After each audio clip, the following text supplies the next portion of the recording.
बिस्मिल्लाहिर्रहमानिर्रहीम। स्टूडेंट्स, आज हम सीखेंगे calorimetric calculations to measure delta H. तो इस चैप्टर में हमने देखा कि बाज़ रिएक्शन एक्सोथर्मिक होते हैं, हीट इवॉल्व होती है, बाज़ रिएक्शन एंडोथर्मिक होते हैं, हीट एब्जॉर्ब होती है। भाई हमें पता कैसे चलता है कि इसकी ये हीट इवॉल्व हो रही है, इसकी ये हीट एब्जॉर्ब हो रही है। तो हमारे पास दो इंस्ट्रूमेंट हैं जो कि हीट को मैयर करते हैं। कैलोरीमीटर उन्हें कहा जाता है इंस्ट्रूमेंट को, to measure delta H, enthalpy. Calorimeter एक ग्लास कैलोरीमीटर है, एक बॉम कैलोरीमीटर है। दोनों कैलोरीमीटर कांस्टेंट प्रेशर पर ऑपरेट होते हैं। तो आपने कैलोरीमीटर का प्रेशर हमेशा कांस्टेंट करना है, इसीलिए जो हीट आप मैयर करते हैं उसे डेल्टा एच कह सकते हैं। क्योंकि हमने पढ़ा था डेल्टा एच इंथाल्पी कब होती है, कांस्टेंट प्रेशर पे। एक है ग्लास कैलोरीमीटर, ये किस लिए इस्तेमाल होगा, इंथाल्पी ऑफ न्यूट्रलाइजेशन को मैयर करने के लिए। एसिड बेस की रिएक्शन आप हमेशा ग्लास कैलोरीमीटर में स्टडी करते हैं। इंथाल्पी ऑफ सोल्यूशन को मैयर करने के लिए, जब भी आप सोल्यूशन बना रहे हैं, एक्सो होगा, एंडो होगा, कितनी हीट इवॉल्व या एब्जॉर्ब होगी, आप ग्लास कैलोरीमीटर में मैयर कर सकते हैं। इसके अलावा जितने भी आयोनिक रिएक्शंस हैं, मतलब कि आयोनिक कंपाउंड के रिएक्शन, वो भी आप ग्लास कैलोरीमीटर में मैयर कर सकते हैं। बॉम कैलोरीमीटर में आप कंबस्टन के reaction, enthalpy of combustion of food, enthalpy of combustion of fuel, या कोई भी चीज़ जो जल सकती है उसे आप बॉम कैलोरीमीटर में उसकी कंबस्टन को मैयर करते हैं। या जितने भी ऑक्सीडेशन के रिएक्शन है आप बॉम कैलोरीमीटर में उन्हें मैयर करते हैं, उनकी इंथाल्पी। कैलोरीमीटर के कुछ अजम्पशंस होते हैं जो आपने माइंड में रखने होते हैं। कैलोरीमीटर चाहे ये वाला हो चाहे ये वाला हो, हमेशा कांस्टेंट प्रेशर पर ऑपरेट होता है। इसका भी कांस्टेंट प्रेशर, इसका भी कांस्टेंट प्रेशर। ये जो बॉम कैलोरीमीटर है इसका वॉल्यूम भी कांस्टेंट होता है, कांस्टेंट वॉल्यूम, और प्रेशर तो दोनों का ही कांस्टेंट होता है। लेकिन ग्लास कैलोरीमीटर का वॉल्यूम कांस्टेंट होना ज़रूरी नहीं है। परफेक्ट इंसुलेटर, हम ये सपोज कर लेते हैं कि दोनों कैलोरीमीटर परफेक्ट इंसुलेटर हैं, मतलब इसमें जो हीट है वो बाहर सराउंडिंग में नहीं जाती ज़ाया होके, या बाहर से हीट अंदर नहीं आ सकती, ये भी हम सपोज कर लेते हैं। नो डाउट थोड़ी बहुत हीट ज़ाया भी हो जाती है, इसलिए इसकी जो कैलकुलेशन के आंसर है वो एग्जैक्ट नहीं होते। Mass of solution is equal to mass of water, इस चीज़ का मतलब मैं आपको सिखाऊंगा जब हम इसकी एग्जाम्पल करेंगे। फिलहाल आप इसे नोट कर लें और ये माइंड में रखिएगा, इस बात का मतलब क्या है अभी हम बाद में सीखेंगे। कैलोरीमीटर में तीन किस्म के फार्मूले यूज़ होते हैं, हमारी बुक में भी यूज़ हुए हैं। Q is equal to M S delta T, Q is equal to M C delta T, Q is equal to C delta T. ये तीन फार्मूले कहाँ पे यूज़ होंगे, कैसे यूज़ होंगे, इनमें ये जो S है, C है, ये क्या चीज़ें हैं। तो सबसे पहले S एंड C, पहले दोनों फार्मूलों में, ये हमारा पहला फार्मूला बन गया S, और ये दूसरा फार्मूला C। S और C एक ही चीज़ के दो नाम हैं। S means specific heat of water, C means heat capacity of water.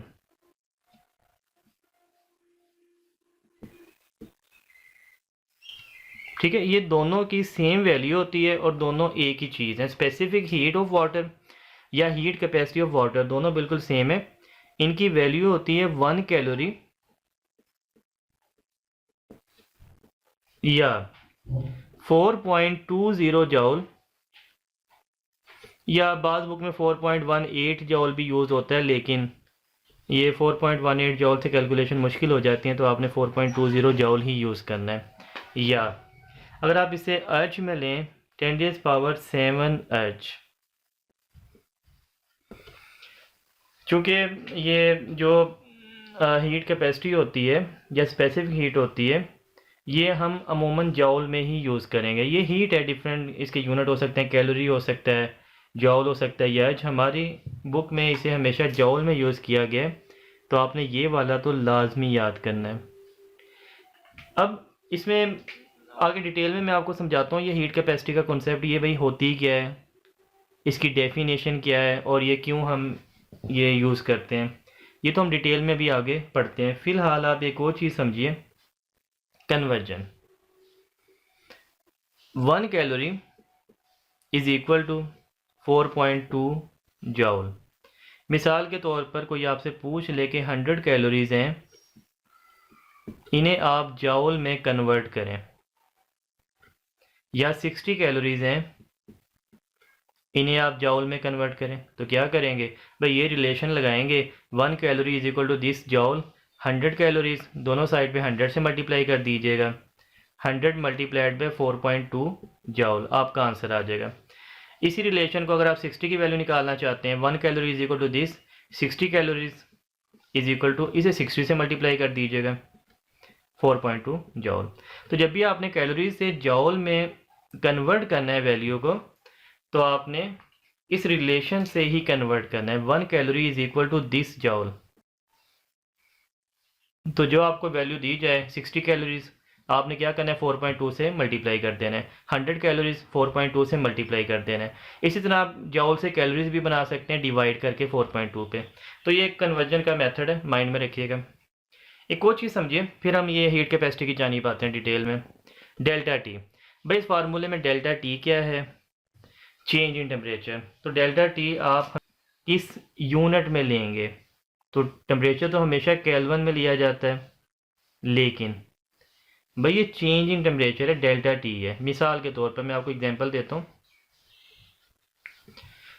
मेरे पास पहला टेम्परेचर T1 है 25 डिग्री, फाइनल टेम्परेचर T2 है 30 डिग्री। डेल्टा टी आप निकालते हैं हमेशा T2 माइनस T1, ये आ गया जी 5 डिग्री, ठीक हो गया। अब मैं इसे कन्वर्ट करता हूँ केल्विन में। पहला टेम्परेचर 25 डिग्री को जब आप केल्विन में चेंज करेंगे 298 केल्विन, दूसरा टेम्परेचर 30 को केल्विन में चेंज करेंगे 303 केल्विन। आप यहाँ से डेल्टा टी निकालें, 303 माइनस 298 5 केल्विन। तो आपने देखा डेल्टा टी का आंसर डिग्री सेल्सियस में और डेल्टा टी का आंसर केल्विन में बिल्कुल सेम आया। तो डेल्टा टी सेम रहता है, चाहे डिग्री सेल्सियस में ले लें चाहे केल्विन में। आपने टाइम ज़ाया नहीं करना कि डिग्री सेल्सियस दिया हुआ है तो आप उसे केल्विन में चेंज करके डेल्टा टी निकालें, टाइम आपका वेस्ट होगा, अदरवाइज आंसर आपके सेम ही आने हैं। तो अगर वो क्वेश्चन में कहें कि आपका डेल्टा टी है 10 डिग्री, तो आप इसे डेल्टा टी को 10 केल्विन भी लिख सकते हैं, कोई इसमें इशू नहीं है, ठीक हो गया। ये माइंड में रखिएगा। स्टूडेंट ये देखिएगा कि फ़र्ज़ करें आपका एक पहला एक्सपेरिमेंट है जिसमें पहला टेम्परेचर 15 डिग्री है, दूसरा टेम्परेचर 25 डिग्री है। तो आपने देखा टेम्परेचर में इजाफा हो रहा है, और यहाँ पे एक्सपेरिमेंट नंबर ये 1 था। एक्सपेरिमेंट नंबर 2 में क्या हो रहा है, पहला टेम्परेचर 15 डिग्री है, दूसरा 10 डिग्री, टेम्परेचर में क्या हो रही है भाई, कमी हो रही है। तो टेम्परेचर में इजाफे से या टेम्परेचर में कमी से क्या आप अंदाज़ा लगा सकते हैं कि कौन सा एक्जोथर्मिक रिएक्शन है, कौन सा एंडो। तो मैंने आपको बताया था भाई एक्सो में टेम्परेचर बढ़ता है, तो ये जो पहला वाला है ये एक्सो है। मैंने आपको इसकी मिसाल क्या सिखाई थी, आग का जलना। तो जलने के अमल में हमेशा टेम्परेचर बढ़ता है ना, तो एक्सो होगा। और मैंने आपको कहा था एंडो में टेम्परेचर कम होता है, मैंने आपको मिसाल दी थी वेपोरेशन कॉज कूलिंग, एंडो है ना वेपोरेशन, तो टेम्परेचर कम हुआ, ये है जी एंडोथर्मिक, और ये इवेपोरेशन, इसकी मिसाल आपके माइंड में होनी चाहिए। लेकिन बाज़ दफ़ा ऐसे होता है स्टूडेंट को भूल जाता है भाई टेम्परेचर में इजाफा हो रहा है, कौन सा होगा नहीं माइंड में आता। तो इसका एक फार्मूला है, आप इसी फार्मूले को यूज़ कर सकते हैं, Q is equal to minus M C delta T. बाज़ बुक में Q के साथ ये फार्मूले में माइनस लगा दिया जाता है, हमारी बुक में कहीं माइनस यूज़ नहीं हुआ, बाज़ बुक में लगा दिया जाता है। तो भाई क्यों लगाया जाता है, यही जानने के लिए कि रिएक्शन एक्सो है या एंडो है। कैसे देखें, ऊपर वाली एग्जांपल देखें, टेम्परेचर 15 से 25 हुआ, आप डेल्टा टी निकाल लीजिए, कितना आएगा 25 माइनस 15, डेल्टा टी आ गया 10 डिग्री या 10 केल्विन, ठीक हो गया। फिर आप इस फार्मूले में वैल्यूज पुट करें, माइनस एम वैसे ही, सी वैसे ही, डेल्टा टी का आंसर कितना है 10, तो ये आंसर ना क्यू का माइनस में ही आएगा ना, नेगेटिव आएगा, क्योंकि डेल्टा टी तो पॉजिटिव है ना, लेकिन आपके साइन में नेगेटिव है, लिहाजा ये नेगेटिव साइन आ गया क्यू का। क्यू नेगेटिव कब होता है, जब एक्सो। तो अब इस फार्मूले से नेगेटिव से अंदाज़ा लगा लें कि ये एक्सोथर्मिक रिएक्शन था।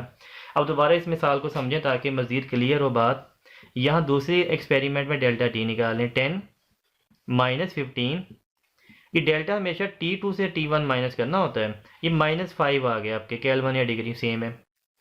अब क्या फार्मूला लगाएं ज़रा, minus M C delta T minus वैसे ही एम भी वैसे ही सी भी वैसे ही, डेल्टा टी का आंसर तो -5 है आपके, तो माइनस माइनस प्लस नहीं हो जाएगा, आपके पॉजिटिव आपका आंसर आ जाएगा। और क्यू कब पॉजिटिव होता है, इंथैल्पी कब पॉजिटिव होती है, जब एंडोथर्मिक रिएक्शन हो। ठीक है, तो ये फार्मूले में नेगेटिव साइन से आप ये जान सकते हैं कि रिएक्शन एक्सो है या एंडो है, अदरवाइज नेगेटिव साइन फार्मूले में लगाने की जरूरत नहीं होती, लगाना चाहें तो लगा के देख लीजिएगा। स्टूडेंट अब देखिए हीट कैपेसिटी, ये सी बार बार फार्मूले में यूज़ हो रहा है, यहाँ भी सी यूज़ हुआ, यहाँ भी सी यूज़ हुआ, यहाँ एस, मैंने आपको पहले बता दिया एस भी सी ही है, तो ये हीट कैपेसिटी सी या एस, ये इसका formula Q is equal to M C delta T, यहाँ से सी का फार्मूला बना सकते हैं, एम और डेल्टा टी को इधर आगे डिवाइड कर दें, C is equal to Q over M delta T. आगे आप इसके यूनिट बना लीजिए, क्यू का यूनिट होता है जॉल हीट का, एम ग्राम और डेल्टा टी केल्विन या डिग्री सेल्सियस भी ले सकते हैं क्योंकि डेल्टा टी सेम रहता है दोनों में, जॉल पर ग्राम पर केल्विन या जॉल पर ग्राम पर डिग्री सेल्सियस, तो ये इसका यूनिट हो गया सी का। अब सी का यूनिट तो बना लिया भाई, इसका मतलब क्या है, जॉल हीट पर ग्राम, पर मीन्स 1, 1 ग्राम 1 केल्विन, तो आपने यहाँ पे 1 ग्राम पानी ले लिया, ठीक है, 1 ग्राम आपने वाटर लिया, ठीक है, पर ग्राम से मुराद 1 ग्राम आपने केमिकल ले लेना है पानी। अब आपने इसमें हीट डालनी है,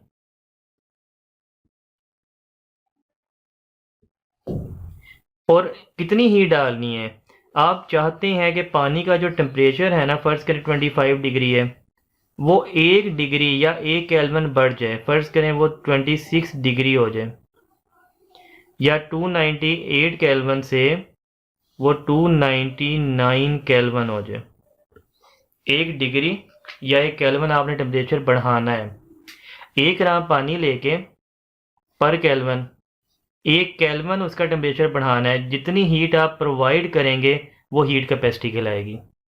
अमाउंट ऑफ हीट रिक्वायर्ड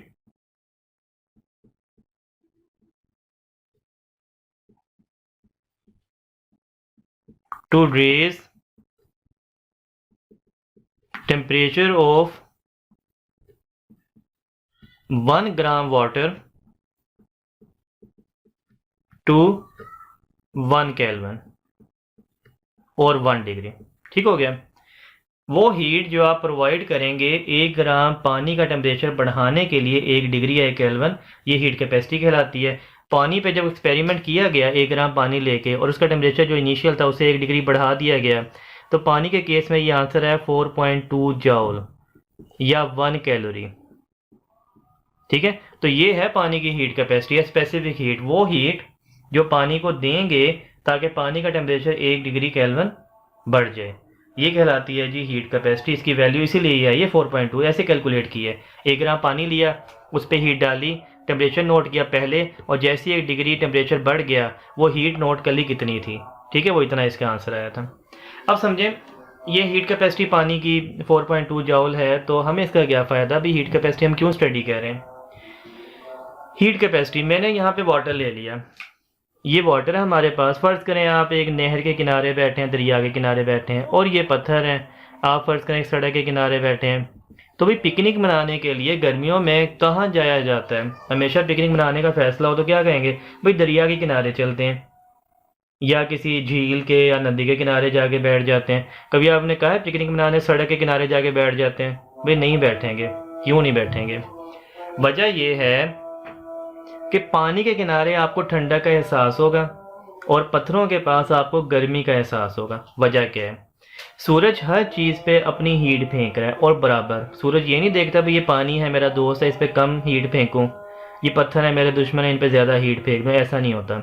सूरज हर चीज़ पे बराबर हीट फेंक रहा है। जब सूरज हर चीज़ पे बराबर हीट फेंक रहा है, पानी पर भी बराबर हीट आई, पत्थरों पर भी बराबर हीट आई। पानी की हीट कैपेसिटी बहुत ज़्यादा होती है दूसरे केमिकल के मुकाबले में, कोई भी और चीज़ हो। तो मैंने लिख दिया पानी की हीट कैपेसिटी ज़्यादा है, पत्थरों की हीट कैपेसिटी बहुत कम है। हीट कैपेसिटी सी है तो यहाँ सी भी लिख देते हैं।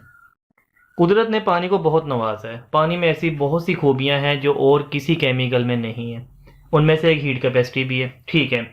अब हमारी बात का मतलब क्या, जब आप पानी के किनारे जाके बैठेंगे तो आपको ठंडक का एहसास होगा और पत्थरों के किनारे आपको गर्मी का एहसास होगा। इसकी वजह ये कि जो सूरज से हीट आई पानी ने बहुत ज़्यादा जज़ब कर ली, आप तक नहीं आने दी। ठीक है, आप यहाँ पे बैठे हैं, फ़र्ज़ करें इस अंदाज में आप बैठे हैं यहाँ पे, तो क्या हुआ, पानी ने बहुत ज़्यादा हीट को जज़ब किया और आप तक हीट को नहीं आने दिया। मैं लिख लेता हूँ यहाँ पे ताकि आप भूल ना जाए। पानी ने बहुत ज़्यादा हीट जज़ब की। अपनी ज़ुबान में लिखेंगे तो याद रहेगा, इसलिए मैंने लिख लिया अपनी ज़ुबान में। पानी ने बहुत ज़्यादा हीट जज़ब की और आप तक भी हीट नहीं आई। पत्थरों ने क्या किया, हीट को जज़ब करने की बजाय रिफ्लेक्ट करना शुरू कर दिया, हीट जज़ब ही नहीं की। अब यहाँ पे आप बैठे हैं सड़क किनारे, तो क्या होगा भाई, आपको फ़ौरन गर्मी का एहसास होगा। लिख लेते हैं, पत्थर ने बहुत कम हीट जज़ब की। मैंने इसलिए लिखा है कि आप भूल ना जाएं। पानी ने बहुत ज़्यादा हीट जज़ब की, पत्थर ने बहुत कम हीट जज़ब की। अगली बात समझें, पानी ने बहुत ज़्यादा हीट जज़ब की, फिर भी गर्मी आपको महसूस नहीं हुई, मतलब कि टेम्परेचर को बढ़ने नहीं दिया। ये बात भी लिख लेते हैं, टेम्परेचर को बढ़ने नहीं दिया।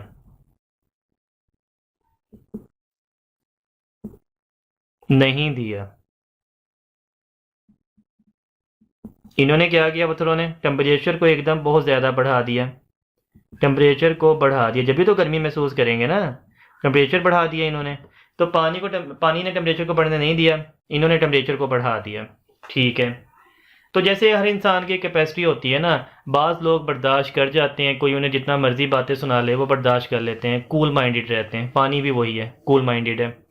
ये पत्थर हैं, ये उस शख्स की तरह है जो बर्दाश्त नहीं करता, आगे से जवाब देता है, रिएक्शन करता है, गुस्सा कर लेता है। तो ये इस अंदाज में हीट को बर्दाश्त ही नहीं कर रहे। अब देखें, जो चीज़ मैंने यहाँ पे लिखी है मैं आपको फार्मूले से बताना चाह रहा था, इसीलिए मैंने यहाँ पे लिखी थी। C is equal to, formula क्या है, Q ओवर डेल्टा टी। यहाँ पे MB होता है, मैं फ़र्ज़ कर लेता हूँ मैथ्स आपने 1 ग्राम ले लिया दोनों का, तो मैथ्स तो हमने यहाँ से हटा दिया। देखें, C और Q ऊपर है ना, तो आप इस फार्मूले से लिख नहीं सकते, C डायरेक्ट है Q के, और C और डेल्टा टी एक दूसरे के ऑपोजिट है, नीचे है, एक ऊपर एक नीचे, तो आप लिख सकते हैं C इनवर्स है डेल्टा टी के। भाई इस बात का क्या मतलब, तो देखें, हीट और C डायरेक्ट हैं, C ज़्यादा होगा, हीट ज़्यादा होगी। पानी का C ज़्यादा है ना, हीट कैपेसिटी ज़्यादा है। मैंने क्या लिखा, पानी ने बहुत ज़्यादा हीट जज़ब की। ठीक है, ये हीट जज़ब की क्यों होता है ना, तो C ज़्यादा Q ज़्यादा, यही बात होगी ना, C ज़्यादा Q ज़्यादा। जिसकी हीट कैपेसिटी ज़्यादा होगी वो उसका Q ज़्यादा होगा, वो बहुत ज़्यादा हीट जज़ब करेगा। पत्थरों की हीट कैपेसिटी कम थी, पत्थरों ने बहुत कम हीट जज़ब की, तो Q कम नहीं हो गया, ये कम था तो ये भी कम हो गया। अब ये मैंने उर्दू में लिखा था, इस फार्मूले तक पहुंचने के लिए लिखा था। ठीक हो गया। अब अगली बात समझें, C और डेल्टा टी कैसे इन्वर्स हैं। पानी का C ज़्यादा था, हीट ज़्यादा जज़ब करता है, टेम्परेचर को बढ़ने नहीं दिया, डेल्टा टी कम हो गया ना, टेम्परेचर नहीं बढ़ा, तो C ज़्यादा टेम्परेचर नहीं बढ़ा, C ज़्यादा टेम्परेचर कम बढ़ेगा, इन्वर्स हो गया ना। पत्थरों का C कम था, टेम्परेचर बहुत ज़्यादा बढ़ गया, तो C कम डेल्टा टी ज़्यादा। आई बात समझ।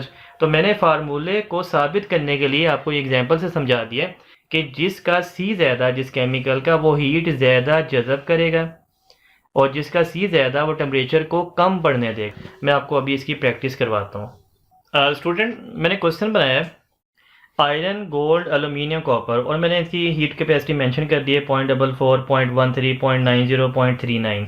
तो हीट कैपेसिटी किसी केमिकल की आपने याद नहीं करनी, हमेशा गिवन दी जाती है वाटर के अलावा। करना क्या है, if same heat is provided to all, अगर तमाम को बराबर हीट प्रोवाइड की जाए, मतलब तमाम को बराबर धूप में रख दिया आपने। हाईएस्ट चेंज इन टेम्परेचर, किसका टेम्परेचर सबसे ज़्यादा बढ़ेगा। लोवेस्ट चेंज इन टेम्परेचर, किसका टेम्परेचर सबसे कम बढ़ेगा। तो भाई इस वीडियो को पॉज करें, जवाब दें।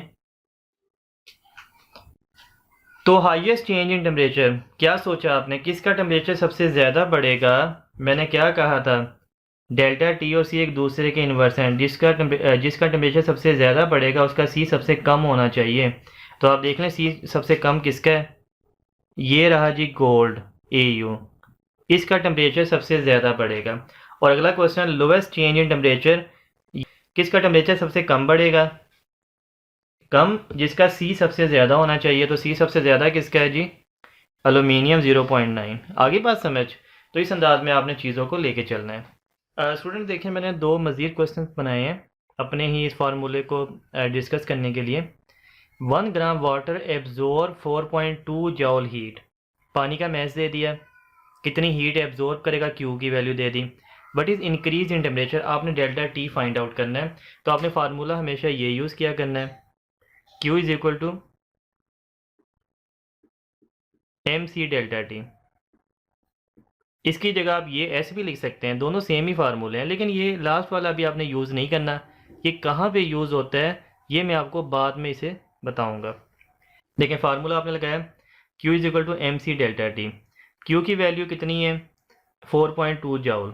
तो Q आपको गिवन दिया है 4.2 जाउल, आप Q की वैल्यू पुट करें। M 1 ग्राम है, मैस ऑफ वाटर भी दिया है 1। C आपने खुद याद करनी है, 4.2 होती है वाटर की हीट कैपेसिटी। डेल्टा टी आप फाइंड आउट करना चाहते हैं तो ये उधर जाके डिवाइड हो जाएगा 4.2, इससे 1 आंसर आ जाएगा ना। तो डेल्टा टी आ गया 1, जो भी यूनिट हो उसके मुताबिक 1 केल्विन या 1 डिग्री। ठीक हो गया। तो इतनी हीट 1 ग्राम पानी को प्रोवाइड करने पे इतना टेम्परेचर बढ़ गया। अब दोबारा क्वेश्चन देखें, 1 gram gold having heat capacity this absorb 4.2 जॉल heat, find delta T. अब क्या आपको केमिकल उन्होंने गोल्ड दे दिए, कोई बात नहीं, आपने फार्मूला तो ये लगाना है ना, Q is equal to M C delta T. Q की वैल्यू आपको दी है एब्जॉर्ब दिस हीट 4.2, एम की वैल्यू आपको दी है 1, सी की वैल्यू आपको गिवन दी है 0.13।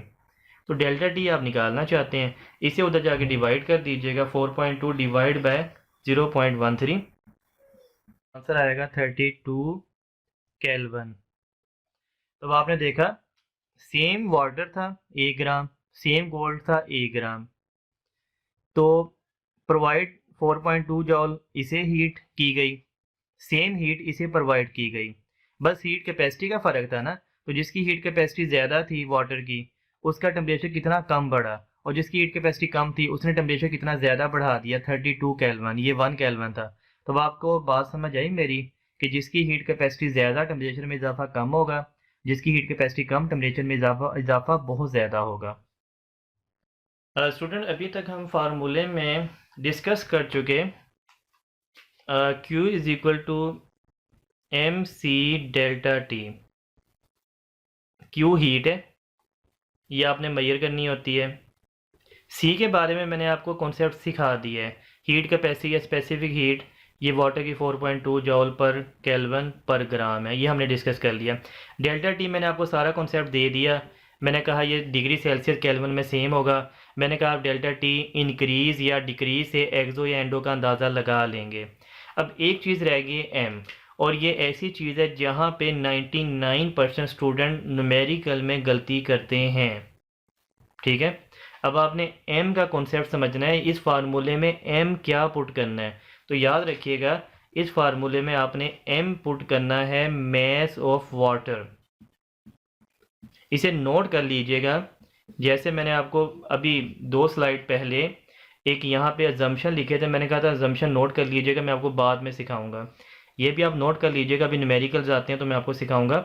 आपने यहाँ पे m लेना है मैस ऑफ वाटर। अब सवाल ये पैदा होता है भाई मैस ऑफ वाटर क्यों लेना है, तो इसके लिए मैंने डायग्राम बनाई है। ग्लास कैलोरीमीटर ऐसा होता है, इंसुलेटर, अंदर ये बीकर टाइप एक वेसल होता है जिसमें आपने केमिकल डालना है, इसी में आपने पानी डालना है, नॉन मैस पानी का, इसी में आपने थर्मामीटर लटकाना है।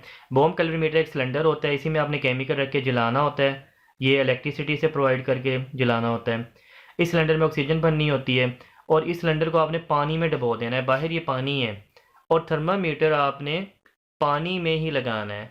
ठीक है, तो थर्मामीटर यहाँ भी पानी में डाला, थर्मामीटर यहाँ भी पानी में डाला। अब देखें होगा क्या, रिएक्शन हुआ, रिएक्शन ए से बी बन गया। भाई ए से बी बन गया तो फर्ज करें एक्सोथर्मिक सा हीट इवॉल्व हुई, जो हीट इवॉल्व हुई कहाँ गई, पानी में आई। पानी ने हीट को जज़ब करके अपना टेम्परेचर बढ़ाया और थर्मामीटर को रीडिंग बताई कि भाई मेरा टेम्परेचर ये हो गया। पहला पानी का टेम्परेचर था 10 डिग्री। एक्सपेरिमेंट के बाद फ़र्ज़ करें पानी का टेम्परेचर हो गया 20 टी, तो डेल्टा टी किसका है? 10 डिग्री जो इजाफा है ये पानी का टेम्परेचर है, पानी का।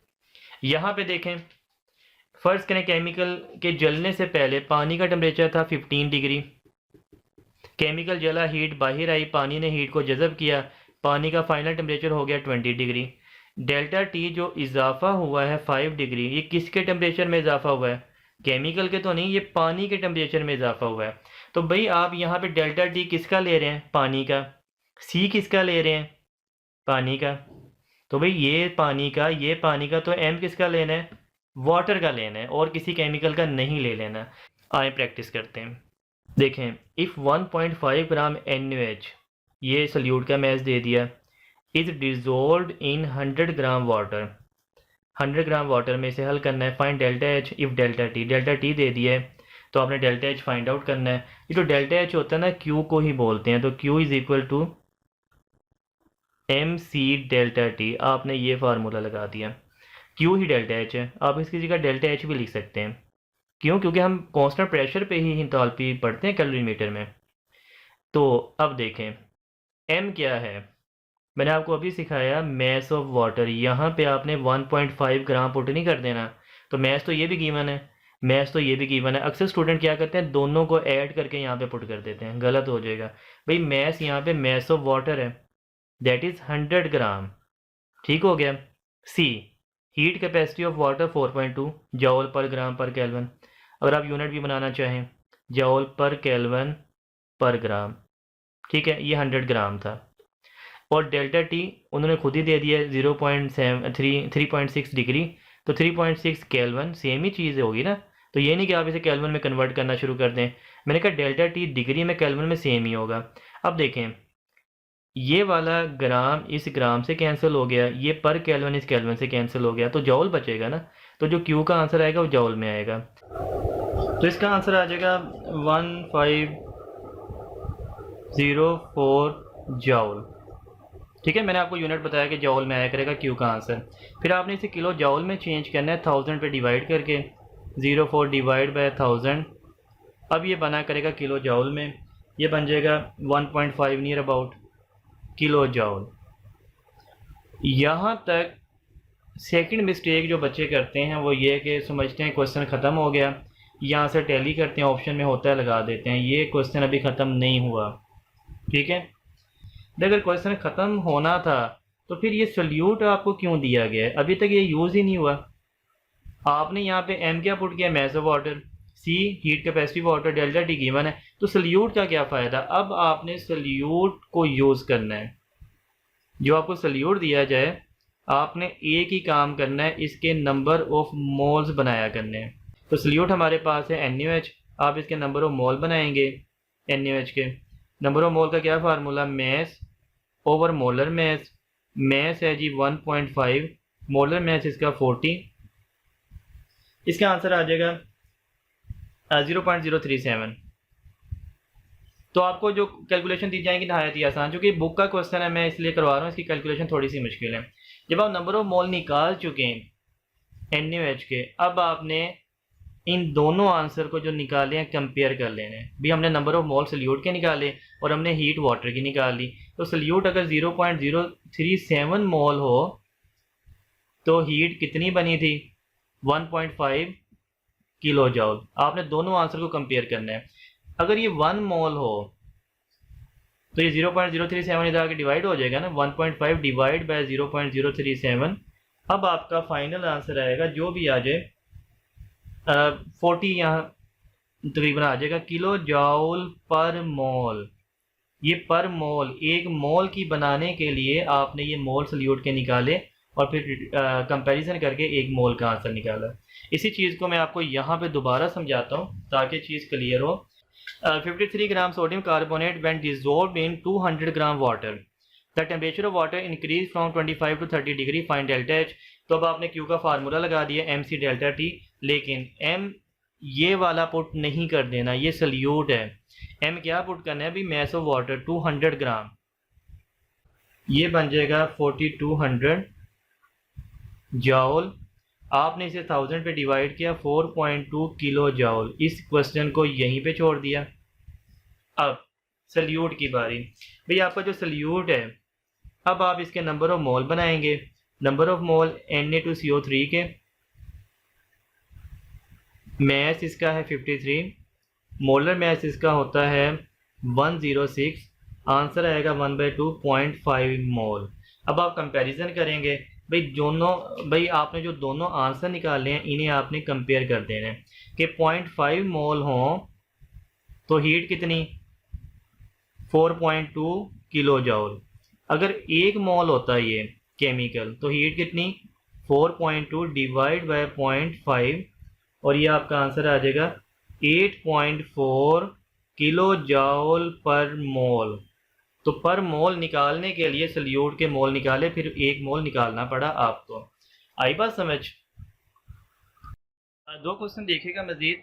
50 CM3 ऑफ 1 मोल पर litre HCl react with 50 CM3 of 1 मोल पर लीटर NaOH। तो न्यूट्रलाइजेशन का रिएक्शन है, इतना HCl इतने NaOH के साथ मिल रहा है। If initial temperature is 21.3, final is this, find Q। तो आपने Q या डेल्टा H फाइंड आउट करना है। अब हमारे पास कहीं भी यहाँ मैस ऑफ वाटर गिवन ही नहीं है। हम फार्मूले में मैस ऑफ वाटर पुट करते हैं, Q is equal to MC delta T। तो ये हमारे पास फार्मूला है MC डेल्टा T। तो मैस ऑफ वाटर हमारे पास गिवन नहीं है। तो मैंने आपको ना एक शुरू की स्लाइड में एक अजम्पशन बताया था और मैंने कहा था इसे नोट कर लें, हमारे काम आएगा।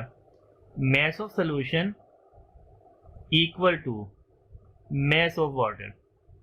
ये अब अजम्पशन हमारे काम आएगा। आपने असल में जो सोल्यूशन है ना इन्हीं का मैस निकालना है। तो आपके पास सोल्यूशन कितना है, 50 CM3 है HCl और 50 CM3 है NaOH।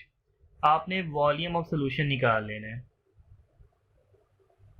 वो आ गया 50 प्लस 50, 100 CM3 आ गया ना। आपने इसी को वाटर का वॉल्यूम समझना है। Volume of water 100 CM3। Water का जो वॉल्यूम होता है वही वाटर का मैस होता है। मैस ऑफ वाटर आपने 100 CM3 की बजाय 100 ग्राम लगा देना है। ठीक है, तो ये पॉइंट है न्यूट्रलाइजेशन के न्यूमेरिकल में। क्या करना है, टोटल वॉल्यूम ऐड कर लेना है, वो जो जवाब आएगा वही वाटर का मैस होगा। CM3 की जगह ग्राम लगा दीजिएगा। अब आपके पास मैस ऑफ वाटर आ गया। आप निकालें Q की value, Q is equal to M 100 C 4.2 delta T। आपने 27.8 से 21.3 माइनस कर देना है। तो ये कैलकुलेशन थोड़ी सी मुश्किल है क्योंकि ये बुक का न्यूमेरिकल है, मैं बुक का ही करवा रहा हूँ ताकि आपके माइंड में रहे ये कॉन्सेप्ट। तो इसकी कैलकुलेशन आप कैलकुलेटर से कर लीजिएगा, कोई घबराने की ज़रूरत नहीं। आपके जो पेपर में आएंगे वो नहायत ही आसान कैलकुलेशन वाले आते हैं। ये इसका डेल्टा T आ जाएगा 6.5 और Q का आंसर आ जाएगा 2717 जाउल। 1000 पे डिवाइड करके 2.7 किलो जाउल बना लीजिएगा। यहाँ तक ही क्वेश्चन ख़त्म नहीं होता। अब हम दूसरा स्टेप क्या किया करते थे, हम सल्यूट के मोल बनाया करते थे, मोल्स। तो यहाँ तो सल्यूट हमारे पास दो हैं, हमारे पास HCl भी है, हमारे पास NaOH भी है, क्योंकि एक रिएक्शन हो रहा है न्यूट्रलाइजेशन का। ये आपको हमेशा ना दोनों की सेम वैल्यू गिवन दी जाएगी। आपने किसी एक के मोल बना लेने। ये जो गिवन है ये मोल नहीं है, ये मोल पर लीटर मोलैरिटी होती है। तो आपको मोलैरिटी गिवन है। अब मोलैरिटी से मोल बनाने का मेथड समझें। मोलैरिटी का फार्मूला होता है, एक तो होता है मैस ओवर मोलर मैस, एक होता है number of mole divide by volume in litre. Molarity के फार्मूले से नंबर ऑफ मोल बनाने का फार्मूला, वॉल्यूम उधर जाके मल्टीप्लाई कर दीजिएगा। तो नंबर ऑफ मोल का फार्मूला बन गया molarity multiplied by volume in litre. ये फार्मूला आपने माइंड में रखना है जब भी आपने मोलैरिटी से नंबर ऑफ मोल बनाने हो। तो अब हम नंबर ऑफ मोल बना लेते हैं मोलैरिटी से। नंबर ऑफ मोल हमारे पास आएंगे, मोलैरिटी कितनी है 1, वॉल्यूम कितना है 50 CM3, लेकिन आपने DM3 में लेना है 0.05, 1000 पे डिवाइड कीजिएगा। तो नंबर ऑफ मोल आ गया 0.05 मोल। किसी एक के निकाल लेना, दूसरे के भी सेम आएंगे। अब आपने करना है जी कंपैरिजन। हमने मोल भी निकाल लिए, हमने हीट भी निकाल ली, तो क्या करते हैं भाई, आप कंपेयर करते हैं। इतने मोल हों तो इतनी हीट, एक मोल होगा तो 2.7 डिवाइड बाय 0.05, ये आंसर आपका बनेगा 5434 किलो जॉल पर मोल। ठीक है, तो ये नहायत ही मुश्किल न्यूमेरिकल है, इसमें दोबारा समझिएगा भाई। जो आपको वॉल्यूम दिए जाए ना, टोटल वॉल्यूम निकाल लेना है, वही आपका मैस ऑफ वाटर होगा। क्यू की वैल्यू निकाल लेनी है, फिर आपने जब क्यू की वैल्यू निकाली इसे यहीं पे छोड़ देना है। आपने फिर क्या करना है, ये जो मोलैरिटी गिवन है, इस मोलैरिटी को वॉल्यूम जो गिवन है किसी एक वॉल्यूम से मल्टीप्लाई करना है। किसी एक की मोलैरिटी किसी एक के वॉल्यूम लीटर वाले से मल्टीप्लाई करके मोल निकाल लेने हैं। इन मोल को उस हीट के साथ कंपेयर कर लेना है, जो आपने दोनों जो आप निकाले हैं दोनों को कंपेयर कर लेना है।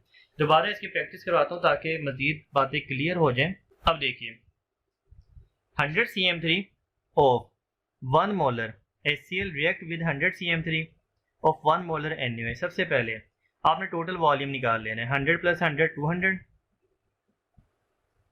Is equal to 200 CM3। इसे ही आपने मैस ऑफ वाटर समझना है 200 ग्राम, क्योंकि volume solution mess of water के बराबर होता है। अब आपने क्यू का फार्मूला लगा दिया, MC डेल्टा टी या MS डेल्टा टी भी लगा सकते हैं। C और S एक ही चीज़ होती है। M की जगह 200, C की जगह 4.2 और डेल्टा टी है change in temperature, delta T given है 10। ठीक हो गया, इसका आंसर आ जाएगा 8400 जॉल। 1000 पे डिवाइड कीजिएगा 8.4 किलो जॉल। इसे यहीं पे छोड़ा। अब आपने बनाने हैं जी नंबर ऑफ मोल। मैंने आपको सिखाया molarity multiplied by volume in litre. अब फार्मूला आपने माइंड में रखना है, मोलैरिटी से कैसे मोल बनाते हैं। मोलैरिटी कितनी है 1 मोलर, दोनों की किसी एक ही पुट करनी है। ये नहीं कि दोनों को ऐड करके पुट करते हैं 1 + 1 2, ऐसे नहीं, किसी एक केमिकल के मोल निकालने हैं। मोलैरिटी 1 है। अच्छा वॉल्यूम कितना है किसी एक का, 100 है ना, तो इसे 1000 पे डिवाइड कीजिएगा 0.1, तो ये नंबर ऑफ मोल 0.1 मोल आ गए। ठीक है, यही नंबर ऑफ मोल HCl के आएंगे, यही नंबर ऑफ मोल NaOH के आएंगे। तो आपने किसी एक केमिकल के निकालने हैं। अब आपने उसी को कंपेयर कर लेना है। नंबर ऑफ मोल अगर 0.1 हो तो भी हीट कितनी आई थी 8.4 किलो जॉल। नंबर ऑफ मोल अगर 1 होंगे तो हीट कितनी आएगी 8.4 डिवाइड बाय 0.1। अब क्या आपका आंसर आएगा 84 किलो जॉल पर मोल। तो मैंने अपनी बेहतरीन कोशिश की है आपको ये मुश्किल से मुश्किल चीज़ समझाने की। स्टूडेंट कैलोरीमेट्रिक कैलकुलेशन में बाज़ दफ़ा क्वेश्चन इस अंदाज में भी आ जाते हैं जो मैंने यहाँ पे 2 लिखे हैं, और मैं ये एक नया आपको ना अंदाज सिखाना चाह रहा हूँ। 0.1 mole HCl react with 0.1 mole NaOH, what is enthalpy of neutralization. आपने डेल्टा H N की वैल्यू निकालनी है, तो Q = MC डेल्टा T। हम ये फार्मूला लगाया करते हैं, तो हमारे पास HCl भी है, हमारे पास NaOH भी है, लेकिन ये मैस होगा तो ये फार्मूला लगाएंगे ना। हमारे पास वॉल्यूम होता था 50 CM3, हम उन्हें ऐड करके मैस बना लेते थे। लेकिन जब आपके पास ये मैस या वॉल्यूम ना हो, ना आपको मैस दिया जाए ना आपको वॉल्यूम दिया जाए, फिर आप ये फार्मूला नहीं लगा सकते। फिर आपने क्या करना है, फिर आपने वो -57 जो वैल्यू याद की हुई है वो समझनी है। हाइड्रोजन आयन एसिड के हाइड्रोक्साइड आयन बेस के साथ मिलके 1 मोल वाटर बनाते हैं न्यूट्रलाइजेशन के अमल में, और इसकी जो डेल्टा H N की वैल्यू है -57 के करीब है, किलो जॉल पर मोल। ठीक है,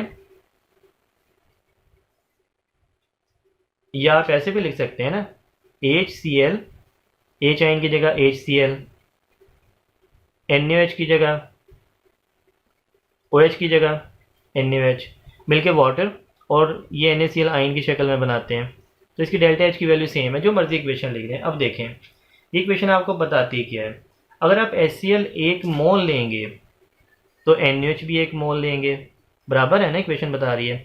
वाटर भी 1 मोल बनेगा, ये डेल्टा H है, किलो जॉल पर मोल। लेकिन हमारे पास HCl कितना गिवन है 0.1, NaOH कितना गिवन है 0.1, ये बराबर दिए जाएंगे मोल। तो अगर आपके पास HCl 0.1 है तो NaOH भी उतना, और वाटर कितना बनेगा 0.1 मोल। तो मैंने फॉर्मेशन ऑफ वाटर के मोल निकाल लिए। अब आप ज़रा कंपैरिजन में लेके आइए वाटर और डेल्टा एच को। वाटर अगर 1 मोल हो तो कितनी हीट प्रोड्यूस होती है, -57। वाटर अगर 0.1 मोल होगा तो कितनी हीट प्रोड्यूस होगी, 0.1 मल्टीप्लाइड बाय -57। ये 5.7 इसका आंसर आ गया। ठीक है, तो इस अंदाज में भी कैलकुलेशन आपने माइंड में रखनी है।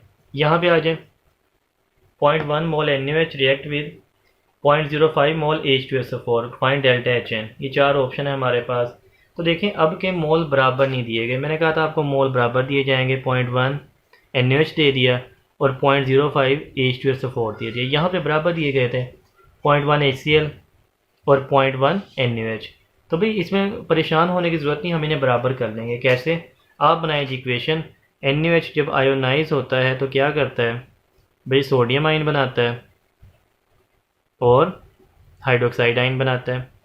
NaOH अगर 1 मोल हो तो OH कितने बनते हैं, 1 बनते हैं। NaOH कितना है, 0.1, तो OH कितने बनेंगे, 0.1। ये OH की वैल्यू आ गई।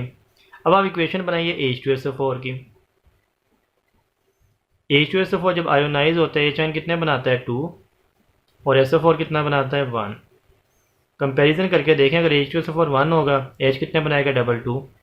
H2SO4 कितना दिया है, 0.05। H कितने बनाएगा, 2 मल्टीप्लाइड बाय 0.05, 0.1 आ गया ना। तो देखें H आइन और OH आइन बराबर आ गए, OH भी इतने, H आइन भी इतने। अब ज़रा आ जाए इक्वेशन पे। एसिड के H आइन बेस के OH आइन से मिल के बनाते हैं जी वाटर। एसिड का अगर एक H हो, बेस का भी एक OH होता है, मिलके वाटर एक बनाते हैं। हमारे पास एसिड के H आइन कितने हैं, 0.1, बेस कितना है, 0.1। ये अगर 0.1 होगा, ये अगर 0.1 होगा, तो ये कितना बनेगा, वाटर 0.1 ही बनेगा। तो वाटर की आपने मोल निकाल लिए। एक वाटर हो, एक वाटर बने, कितनी हीट प्रोड्यूस होती है, -57। 0.1 वाटर बनेंगे तो कितनी हीट प्रोड्यूस होगी, -57 मल्टीप्लाइड बाय 0.1, ये -5.7 आंसर आ गया। ठीक हो गया। तो इस अंदाज में भी आप कैलकुलेशन कर सकते हैं। कब, जब आपको वॉल्यूम या मैस ना दिया जाए। थोड़ा मुश्किल हो जाएगा इसमें, मैस से वॉल्यूम दे दिया जाता तो आसानी से फार्मूला लगाते हैं। ठीक हो गया। स्टूडेंट्स अब कैलोरीमीटर के अब बॉम्ब कैलोरीमीटर से रिलेटेड कुछ क्वेश्चंस देखते हैं। 24 gram graphite is burn in bomb calorimeter. ये जी ग्रेफाइट है जिसे जलाया गया। Temperature of 50 gram water increase from 20 to 35 degree, find delta H. 50 gram water है, ये इसका टेम्परेचर बढ़ा, आपने डेल्टा एच फाइंड आउट करना है। सबसे पहले आप निकालेंगे Q, MC डेल्टा T, और किसका मैस पुट करना है, हाँ जी बताएं। तो मैस यहाँ पे वाटर का पुट करना है, ये नहीं कि ग्रेफाइट गिवन है इसका मैस पुट कर दें। मैस यहाँ हमेशा वाटर का 50, C हमेशा वाटर की 4.2, डेल्टा T आप इसे माइनस कीजिएगा, 35 - 20 15, ये आपने यहाँ पे डेल्टा T पुट कर दिया। तो इसका आंसर आ जाएगा 3155 जॉल। आपने 1000 पे डिवाइड किया, 3.15 किलो जॉल। ठीक है, इसे यहाँ पे छोड़ दिया। अब इसका दूसरा स्टेप क्या भाई, सल्यूट के मोल बनाने हैं। तो नंबर ऑफ मोल ग्रेफाइट के क्या formula, mass over molar mass, 24 divide by 12 carbon होता है ग्रेफाइट, ये आ गया जी 2 मोल। तो जब आपके पास मोल भी आ गए, आपके पास हीट भी आ गई, अगला स्टेप दोनों को कंपेयर कर लेना है। तो अगर ग्रेफाइट 2 मोल हो तो इतनी हीट बनेगी 3.15। अगर ये 1 मोल होता, कितनी हीट बनती, 3.15 divide by 2, near about 1.57 kilo जॉल पर मोल। तो है ना आसान न्यूमेरिकल, इतना मुश्किल नहीं है। मुश्किल चीज़ हम पढ़ चुके हैं, अब ये आसान है। कैलोरीमीटर के, बॉम्ब कैलोरीमीटर के आसान न्यूमेरिकल होते हैं। सबसे मुश्किल होते हैं न्यूट्रलाइजेशन के, जो हम पढ़ चुके हैं। उससे मुश्किल कोई न्यूमेरिकल नहीं हो सकता पूरी फर्स्ट ईयर की बुक में। देखें 10.16 gram graphite is burn in bomb calorimeter. Graphite है जी इतनी, और इसे बॉम्ब कैलोरीमीटर में जलाया गया। चेंज इन टेम्परेचर ये है delta T। The heat capacity of calorimeter is this. ये हमारी बुक का क्वेश्चन है, इसलिए कैलकुलेशन थोड़ी सी मुश्किल है। तो चूँकि बुक का है इसलिए मैं यूज़ कर रहा हूँ Q is equal to M C delta T. लेकिन भाई यहाँ पे तो मैस ऑफ वाटर गिवन ही नहीं है, ग्रेफाइट का मैस गिवन है। स्टूडेंट क्या करते हैं, पुट कर देते हैं, भाई मैस ये है यहाँ पुट कर देते हैं। भाई मैंने आपको बार बार सिखाया है इस फार्मूले में एम की जगह सिर्फ मैस ऑफ वाटर पुट करना है, ठीक है। तो अब क्या करें, भाई मैस ऑफ वाटर गिवन ही नहीं है। एक ऐसा फार्मूला जो मैंने आपको शुरू में बताया था लेकिन अब तक यूज़ नहीं किया।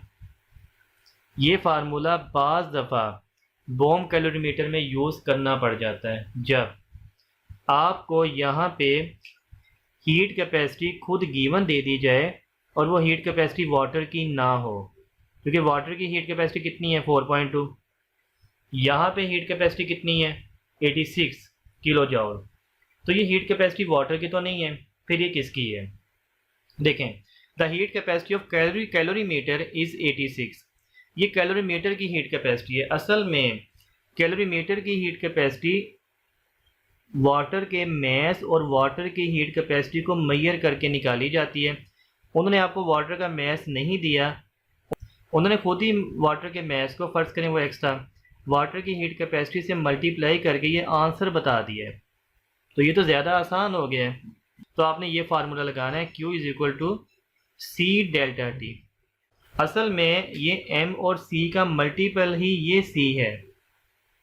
M था मैस ऑफ वाटर, C थी कैपेसिटी ऑफ वाटर। वाटर का मैस और उसकी कैपेसिटी को मल्टीप्लाई करके ये C आ जाता है हीट कैपेसिटी ऑफ कैलोरीमीटर। तो आपने क्या करना है भाई, जो C गिवन है उसकी वैल्यू पुट करनी है 86.02 और डेल्टा टी जो गिवन है ये 3.87। भैया आपने डायरेक्ट इनकी वैल्यू पुट कर देनी है। बस आपने एम सी की बजाय अकेला सी लिखना है और सी पुट कर देना है। तो ये आपके पास आंसर आ जाएगा क्यू का।